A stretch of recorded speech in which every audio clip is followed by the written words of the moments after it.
because sometimes Fred just doesn't feel like eating for whatever reason. Sometimes that happens in the wild. The frog will go hopping right by a snake and the snake won't do a thing. But because it's enclosed, it's going to be one of three things that are going to happen. The snake is going to take the frog immediately and it will start pulling it into its mouth, either from the back or from the front. The snake will completely ignore the frog and we'll have to wait a while for it to find it and consume it.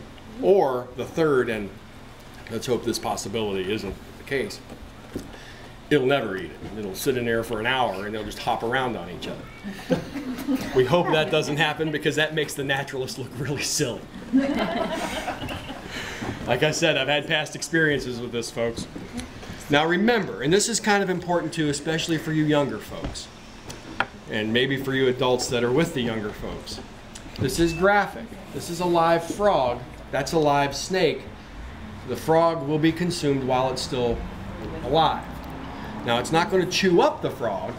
It won't be that bad as far as, you know, gore, but the frog will still be moving. Now, as I mentioned, this is nature at its best. It's just something we very seldom ever get to see.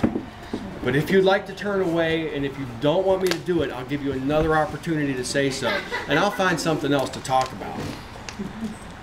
But I just want you little guys to know, and you little girls to know, that I know the kids, they don't mind at all. It's the adults I sometimes have to worry about.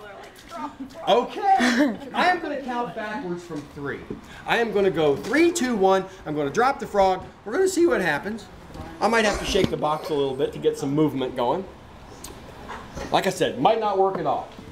But once Fred finds the frog and I know it's lunchtime, I'll back away. You can come in right behind him, Ryan, so you can see good, okay? Are we ready? Yes. Yes. I'll tell you what, I think it's more disturbing all these little kids anxious to see it than it is what I'm really doing. I think Fred knows what's going on.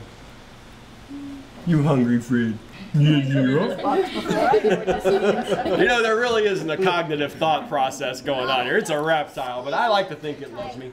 Oh, I'm sorry. I'm going to go 3, 2, 1, drop the frog. Are you ready? Yes. Good. And we will do this right after this message. Kidding.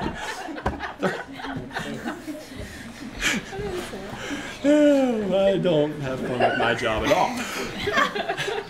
3, 2, 1. Come on, Fred. It's not going to move. No, it won't. Not unless it absolutely has to. And I really don't want my finger in there. Oh, done! Oh, I got it in the head. Fred. Fred is eating up now. Fred. Oh, right by the head. Kevin, give him play. What's going on, Kevin? He's eating it into his head. He's like got his leg, his back behind. His legs are like sticking out of his mouth.